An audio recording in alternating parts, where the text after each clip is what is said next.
Assalamualaikum warahmatullahi wabarakatuh. Perkenalkan, nama saya Fatimatu Zahra dengan NIM 4522091156.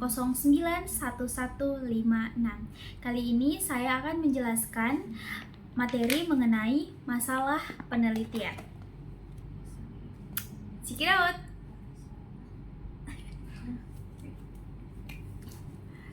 Oke, teman-teman. Masalah adalah suatu kendala atau persoalan yang harus dipecahkan tentunya. Nah, masalah ini merupakan kesenjangan antara kenyataan dengan sesuatu yang diharapkan dengan baik agar tercapainya sebuah tujuan dengan hasil yang maksimal. Kemudian ada pendapat menurut Setiosari Punaji. Nah, masalah ini adalah keadaan atau kesenjangan antara harapan atau hal yang diharapkan dengan kenyataan yang terjadi di kehidupan. Kemudian kita masuk pada identifikasi masalah. Nah, identifikasi masalah ini berarti mengenai masalah, yaitu dengan cara mendaftar faktor-faktor yang berupa permasalahan. Sedangkan menurut Sugiono yang dikutip oleh Denny Darmawan, identifikasi masalah merupakan suatu kegiatan mencari masalah yang sekiranya dapat dicarikan jawabannya melalui penelitian tentunya. Terus ada menurut Marta. Nah, menurut Marta, identifikasi masalah penelitian ini adalah pernyataan singkat yang akan dipecahkan dan merupakan intisari dari latar belakang sebuah masalah. Kemudian ada bentuk identifikasi masalah. Nah, bentuk identifikasi masalah ini ada dua. Yang pertama itu identifikasi masalah penelitian terapan. Nah, identifikasi masalah penelitian terapan ini adalah peneliti dapat mengemukakan fakta dan masalah empiris yang ditemukan berkaitan dengan fokus yang diteliti. Terus yang kedua itu ada identifikasi masalah penelitian dasar. Nah, kalau identifikasi masalah penelitian dasar ini, yaitu peneliti dapat melakukan faktor secara konsep teoritis terkait faktor yang mempengaruhi masalah utama. Kemudian kita masuk pada kriteria. Kriteria dalam mengidentifikasi masalah. Nah, menurut Kasihram, masalah itu dapat dibedakan menjadi beberapa macam, yaitu yang pertama, masalah deskriptif. Nah, masalah deskriptif ini adalah bila suatu kejadian belum jelas, belum bisa digambarkan atau dilukiskan dengan gamblang, yang mana fenomenanya ini seperti apa adanya. Terus itu yang kedua ada masalah korelatif. Masalah korelatif ini adalah dimana bila munculnya fenomena yang berkaitan dengan ada atau tidaknya hubungan antara dua faktor variabel atau lebih. Jadi kayak gitu. Terus ada masalah analitis. Masalah analitis ini sama atau kausal, biasa juga disebut kausal, yaitu bila adanya fenomena dan ada hasilnya dari proses sebab akibat. Jadi dia ada hukumnya sebab akibatnya. Kemudian ada masalah fungsional. Nah, masalah fungsional ini terjadi bila kita dihadapkan pada pilihan yang mana yang lebih baik dari dua alternatif yang telah ada. Terus selanjutnya ada masalah asosiatif. Ya, masalah asosiatif ini adalah suatu permasalahan yang berhubungan antara dua variabel atau lebih terhadap tiga hubungan, yaitu simetris, kausal, dan interaktif. Kemudian selanjutnya ada sumber memperoleh masalah. Terdapat sumber memperoleh masalah-masalah penelitian secara umum bisa ditemukan lewat studi literatur atau lewat pengamatan lapangan. Ada beberapa hal yang bisa dijadikan sumber dari masalah itu. Yang pertama itu bacaan, di mana bacaan ini berasal dari jurnal penelitian yang berasal dari laporan hasil penelitian yang dapat dijadikan sumber masalah. Karena laporan penelitian itu yang baik pastinya akan mencantumkan di dalamnya itu rekomendasi untuk melakukan penelitian yang lebih lanjut dari penelitian sebelumnya, yang berkaitan dengan penelitian sebelumnya. Terus yang kedua sumber masalah itu ada pertemuan ilmiah. Nah, pertemuan ilmiah ini kita dapatkan masalah melalui pertemuan-pertemuan seperti kayak seminar, diskusi, lokakarya, atau konferensi, dan sebagainya. Karena dengan hal itu dapat memunculkan berbagai permasalahan yang pastinya memerlukan jawaban melalui penelitian. Terus yang ketiga, sumber masalah yang ketiga itu ada melalui pernyataan pemegang kekuasaan atau otoritas. Iya, orang yang mempunyai kekuasaan atau otoritas ini cenderung menjadi figur yang dianut atau yang didengar oleh orang-orang yang ada di bawahnya. Nah, sifatnya ini biasa dalam bentuk formal ataupun non-formal. Terus sumber masalah yang keempat itu ada observasi. Nah, observasi ini biasa juga disebut sebagai pengamatan, di mana kita melakukan pengamatan yang dilakukan oleh seseorang yang tentunya sudah direncanakan ataupun tidak direncanakan, baik secara sepintas atau tidak. Dia bahkan membutuhkan cukup waktu atau tidak, dan tentunya dapat melahirkan sebuah masalah. Kemudian yang kelima itu ada melalui wawancara atau angket. Nah, melalui wawancara kepada masyarakat mengenai suatu kondisi di mana kondisi di lapangan ini dapat menemukan masalah. Kayak masalah apa yang terjadi sekarang di masyarakat tertentu itu. Sehingga dari wawancara itu akan memunculkan permasalahan. Selanjutnya yang keberapa ya, itu selanjutnya ada pengalaman pribadi. Nah, dari pengalaman pribadi ini dapat juga dikatakan sebagai guru yang paling baik. Nah, pengalaman adalah guru yang paling baik, dimana pengalaman yang dimiliki seseorang itu tidak selalu positif, tapi kadang sebaliknya, kayak ada yang tidak positif atau negatif.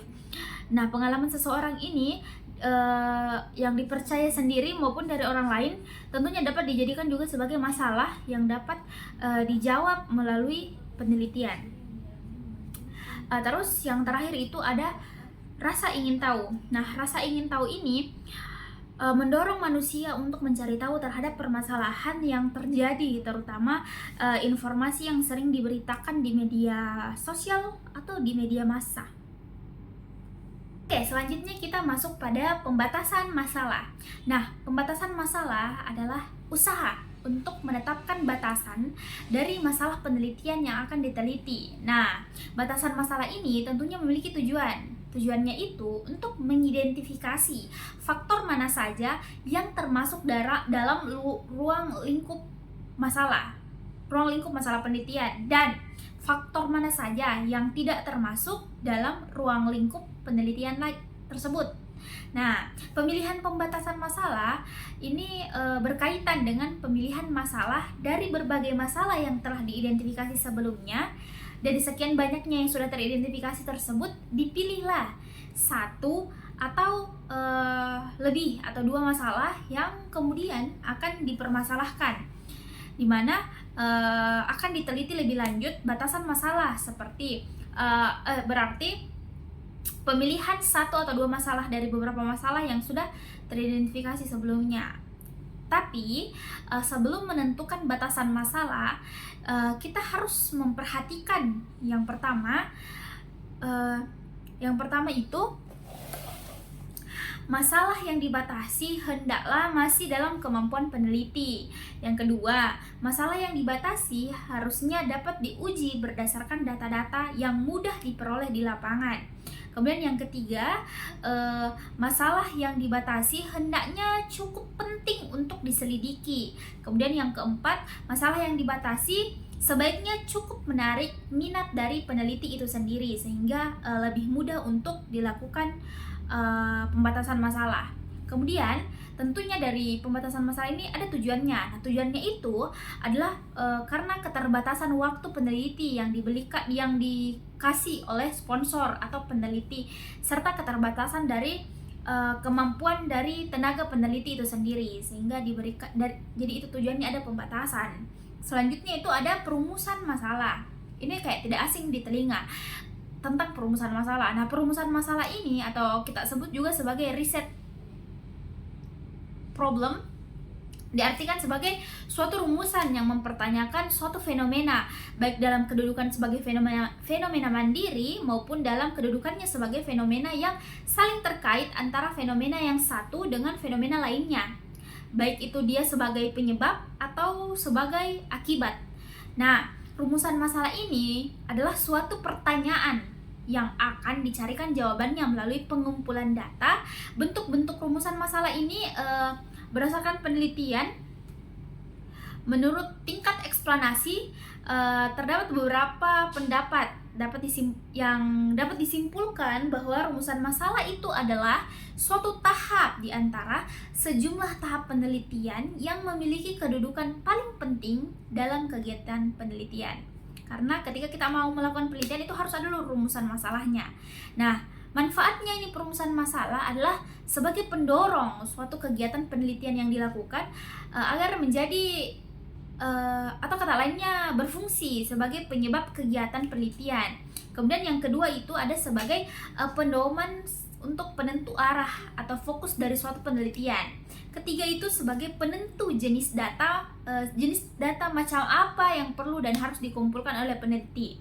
Kemudian yang keempat itu ada dapat mempermudah di dalam menentukan siapa yang akan menjadi populasi dari penelitian itu dan juga sampel penelitiannya. Selanjutnya kita ada bentuk-bentuk dalam perumusan masalah.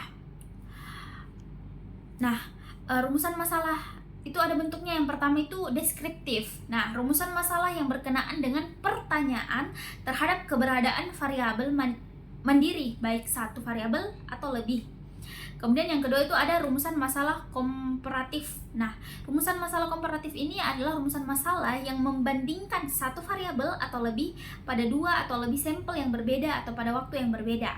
Kemudian selanjutnya ada rumusan masalah asosiatif. Nah, rumusan masalah asosiatif ini adalah rumusan masalah penelitian yang bersifat menanyakan hubungan dua variabel atau lebih. Nah, asosiatif ini terdapat 3 bentuk hubungan, yaitu simetris, kausal atau hubungan sebab akibat, dan interaktif. Kemudian selanjutnya ada kriteria perumusan masalah, ada 3. Yang pertama itu berwujud kalimat tanya atau kalimat yang bersifat interrogatif. Terus yang kedua itu ada bermanfaat atau berhubungan dengan upaya pembentukan dan perkembangan teori dalam arti memecahkan sebuah masalah secara jelas. Nah, terus yang ketiga itu dirumuskan di dalam konteks kebijakan pragmatis yang sedang aktual, sehingga pemecahannya juga menawarkan implikasi atau kebijakan yang lebih relevan terhadap permasalahannya. Terus selanjutnya ada ciri-ciri perumusan masalah. Yang pertama, ciri-cirinya itu harus mempunyai keaslian. Yang kedua, masalah harus menyatakan suatu hubungan. Yang ketiga, masalah harus merupakan hal yang penting. Terus yang keempat itu masalah harus dapat diuji. Yang kelima, masalah harus dapat dinyatakan dalam bentuk pertanyaan yang selanjutnya mempunyai visibilitas. Dan selanjutnya itu sesuai dengan kualifikasi peneliti. Terus kita masuk pada langkah dalam perumusan masalah. Ada 3 langkah dalam perumusan masalah, yaitu yang pertama, memilih satu masalah. Kemudian setelah memilih, kita melakukan kajian awal. Setelah itu merumuskan masalah hingga membentuklah judul dari penelitian.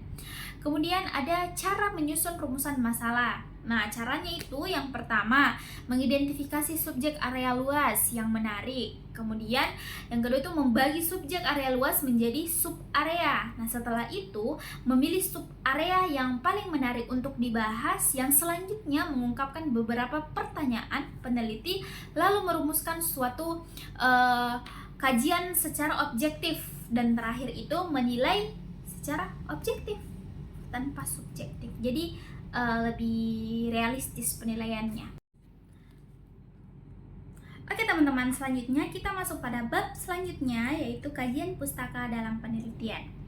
Kajian pustaka. Kajian pustaka ini merupakan momentum bagi calon peneliti untuk mendominasikan hasil bacaannya yang ekstensif terhadap literatur-literatur yang berkaitan dengan pokok masalah yang akan diteliti oleh sang peneliti. Nah, kajian pustaka ini adalah tatanan sistematis. Kajian pustaka ini adalah uraian sistematis tentang hasil-hasil penelitian terdahulu yang tentunya ada hubungannya dengan penelitian yang akan dilakukan selanjutnya. Selanjutnya ada tinjauan pustaka. Nah, tinjauan pustaka biasa juga disebut dengan kajian pustaka.